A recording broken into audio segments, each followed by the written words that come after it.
Ahoy, matey! Today it's going to be more of a marine type of theme.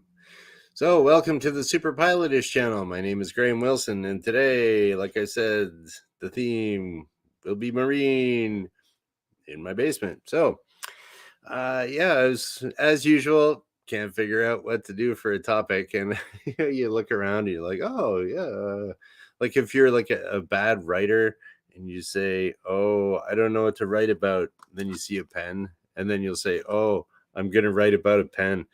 That's kind of what I did for this show here, but I think it's going to be somewhat interesting for you. I hope it is.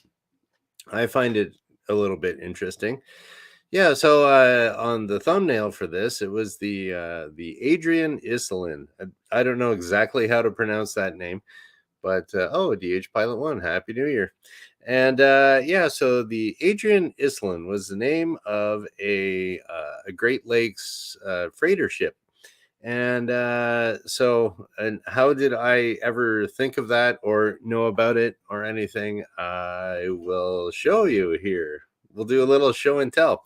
This has been around for many, many years. Okay, here we go. A little magic trick here. The Adrian Iselin Lifebuoy, or life preserver, or life. How can we say that? Adrian Iselin. It's pretty big. It's hard to see. And that is from Detroit. Whoop, can you see that here? Detroit. There we go. Look at that. So this is an old it's an old life buoy, as they call it, or life ring, life preserver. And that is it's been around as long as I can remember, because that was in the house that I grew up in.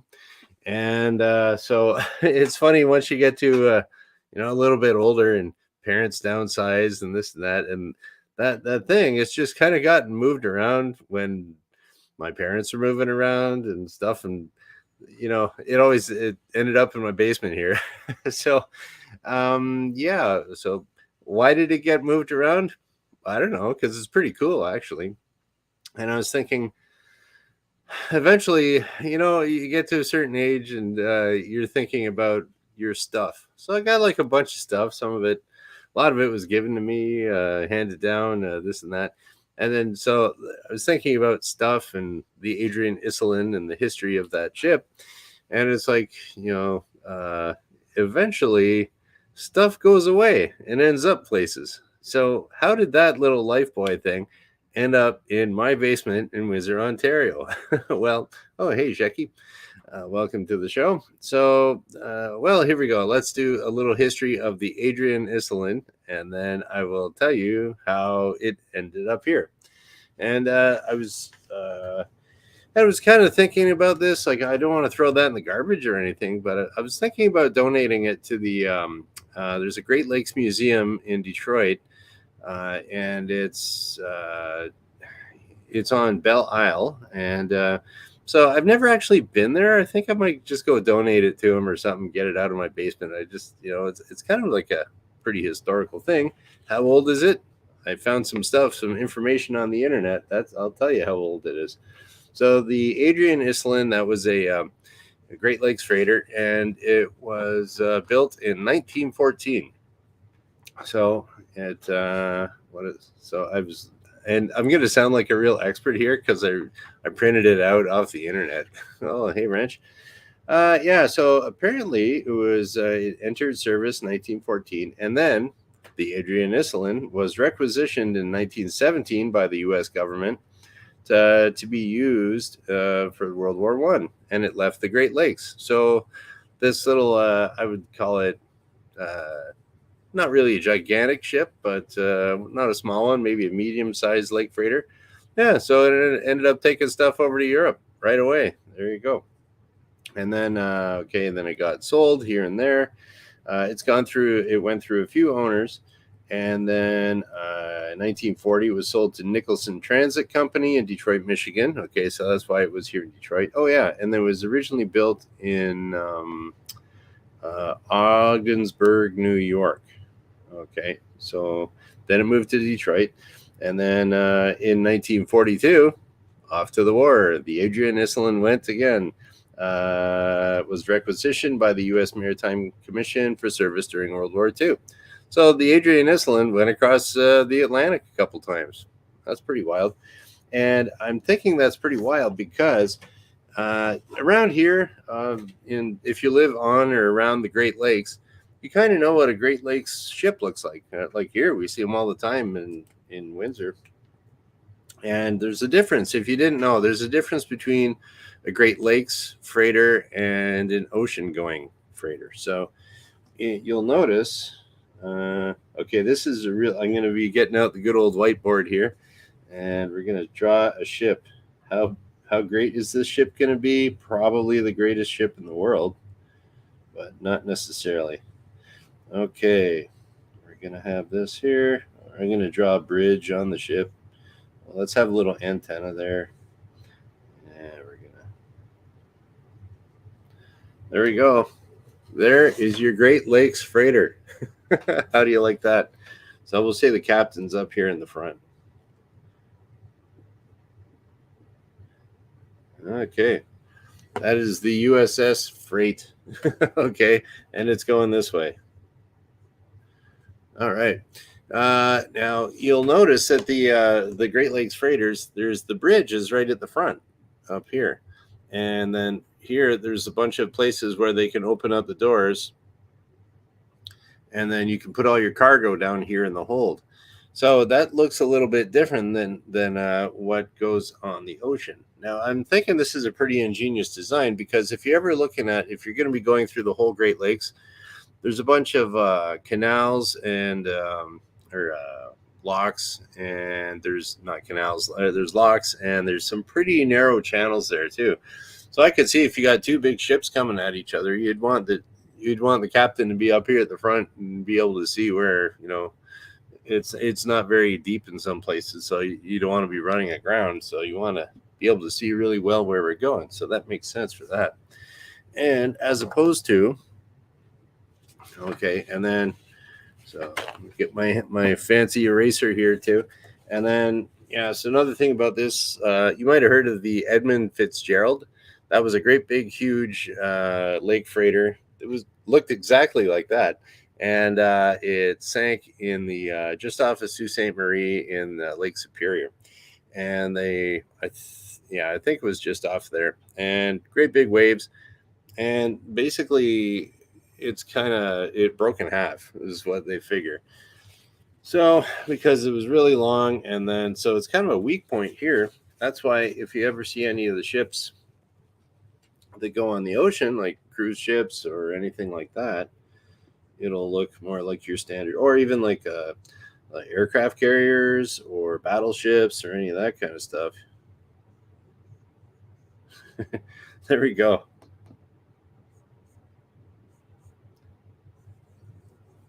That's exactly what an ocean-going ship looks like.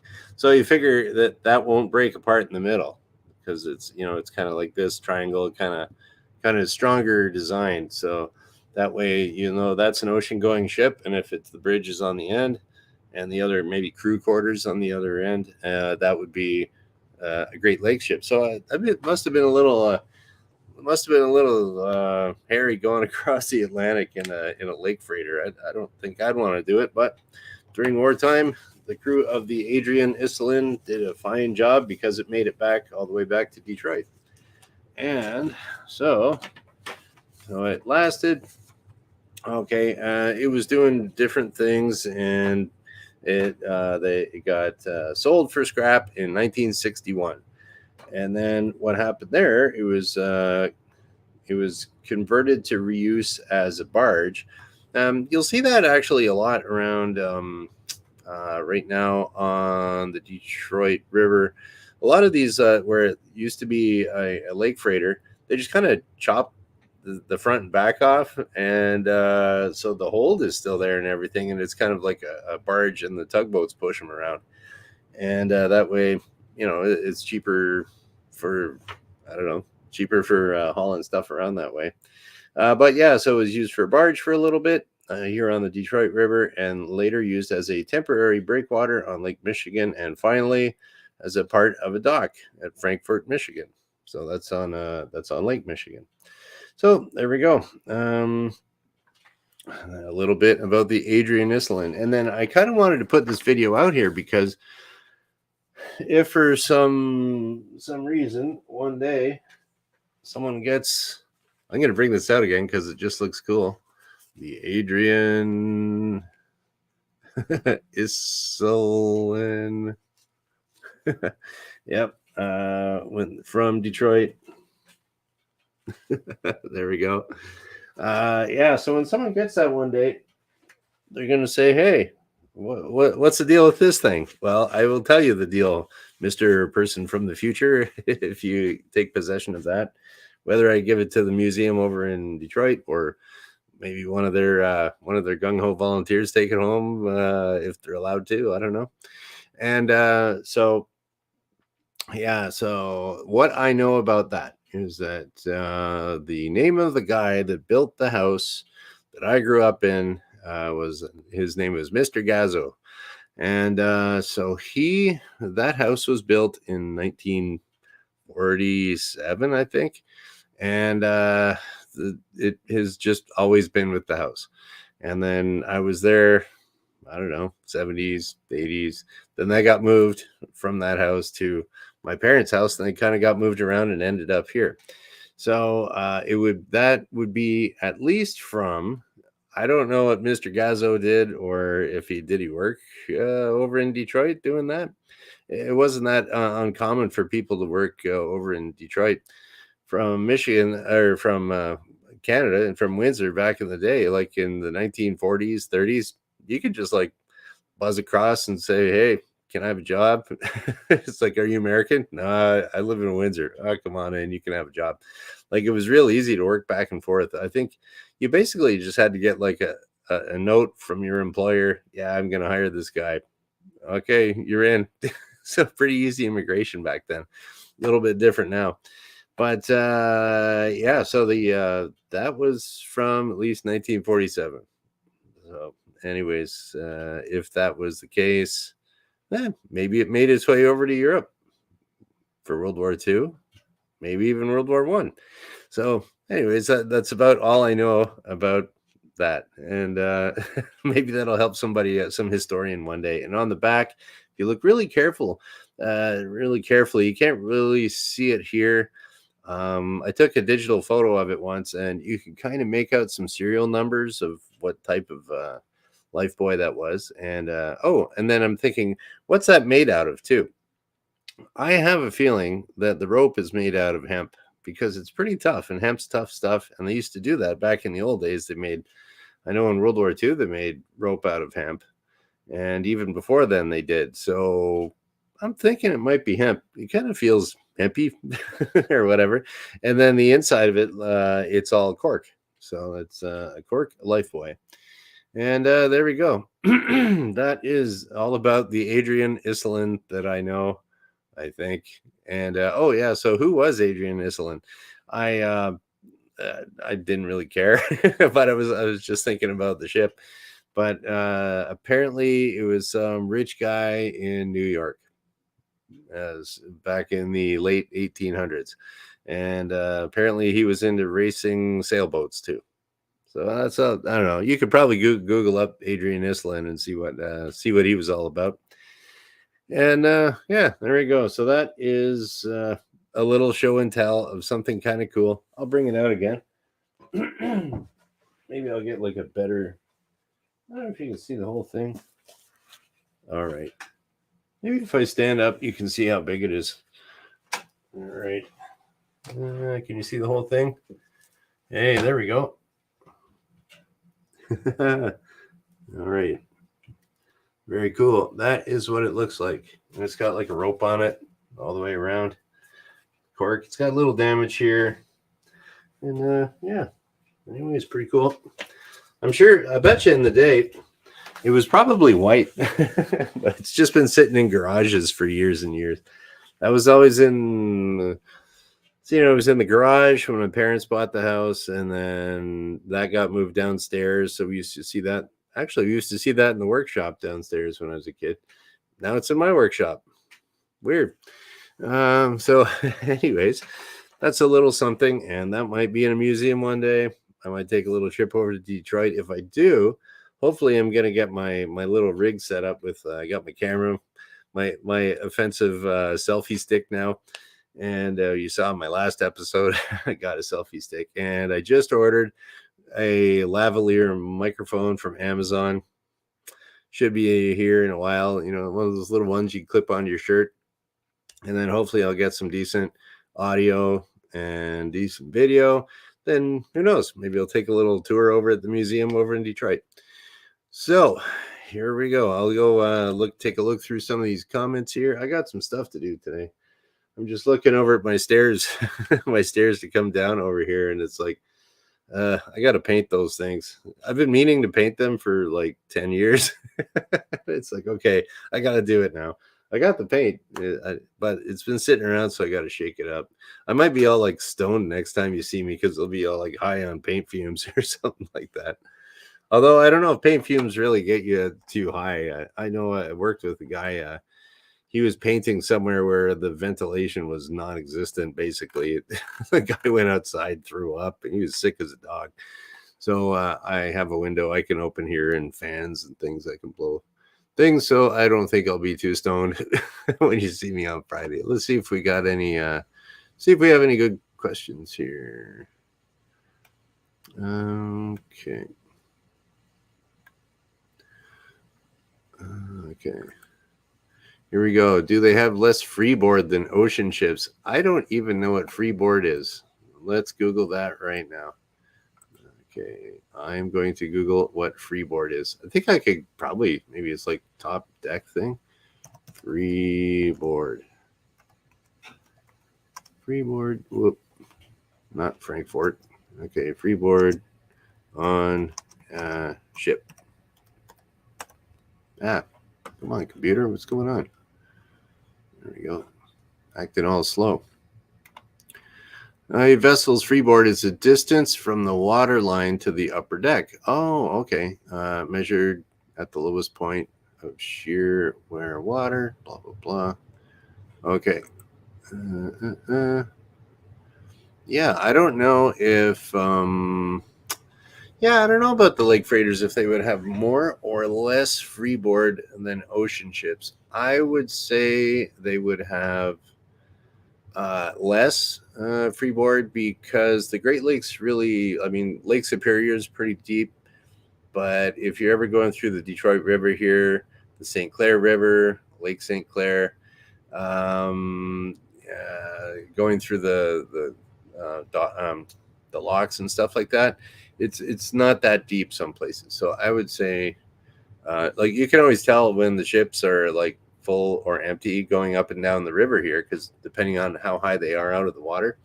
And then you can also tell if the lake levels are a little bit higher, they can put more cargo on the ship and it'll be lower. So right now the lake levels are so they were really high a few years ago. So the shipping companies are making lots of money, moving lots of things. So I would say less freeboard, just because there's less play where they can go. Okay. Nefarious is in here too. I didn't see you sneak in. Okay. Oh, I did not know this here. Okay. I was in World War II. Wrench's dad was or father-in-law was a 17-year-old seaman in Merchant Marine. Risk to commercial sailors was 3 times that due to actual Navy people. Oh, wait. 3 times that to actual Navy people. Way more merchant ships sunk. I did not know that. Well, the Adrian Iselin survived.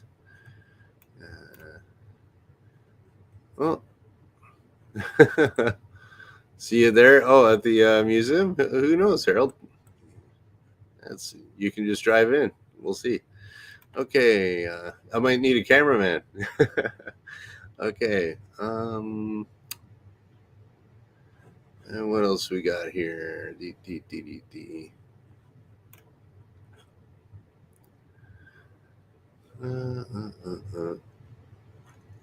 Okay.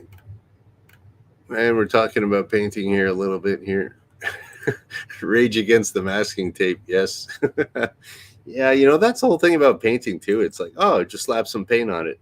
No, it's not that easy. Like, if you want to do it right, it's like, I'm gonna paint the stairs over there. I was just kind of scoping it out, and I was looking, and it's like I could see light through the corner of the stairs going up. I was like, that's not right. Something's sagging or something.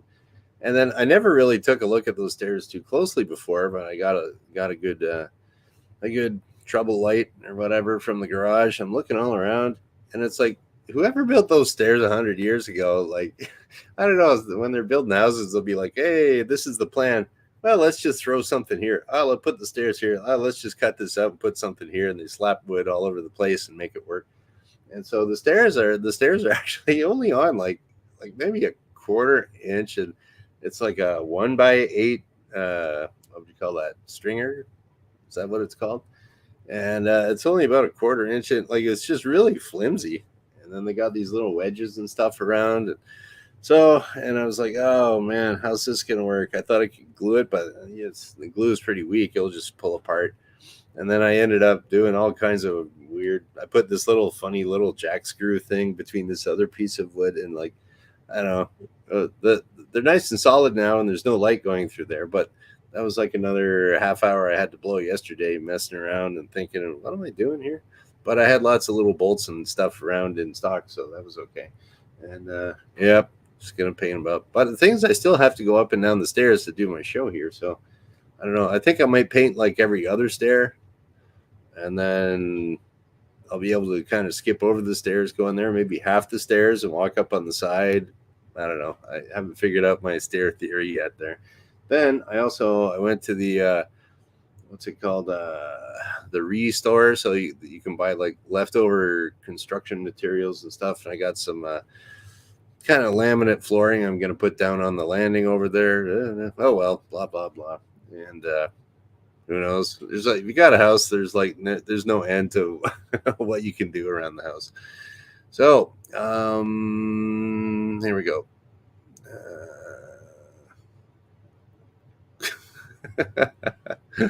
Hey, now this is an interesting idea.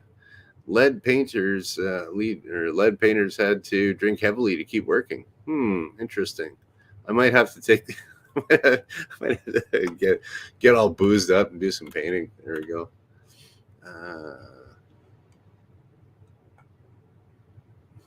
Oh, hey, Adam. Have you heard of the whaleback freighters on the Great Lakes? No freeboard. I have no idea. And then Shecky's talking about prep time sanding. I don't even know. Like, yeah, do you want to do it right? You want to sand it? You want to wash it down with TSP? You're going to masking tape absolutely everything up. It's like, I'm just gonna be walking on it to my unfinished ugly basement with insulation on the walls. So who knows? And then when you go to paint it, it's just like, oh well, what do we got here? 90% of painters are alcoholic. Oh, I did not know that. Actually, I know one guy. The one guy I do know that's a painter, he's a recovering alcoholic. He hasn't had a drink in years. Good painter. Really skinny guy. He's like his nickname was Ant-Man because he was just super super skinny, but like, he's lifting up gigantic ladders and just throwing stuff around. Really strong and skinny. But yeah, so that is about it. Okay. And today is Wednesday. Okay, so I will be back on Friday. Hopefully, not too stoned from paint fumes. It's okay. I don't have to fly or drive. Yeah, so I'll be back on Friday because I do this Monday, Wednesday, Friday at noon Eastern, and we'll just kind of shut her down. So thank you for watching. Bye.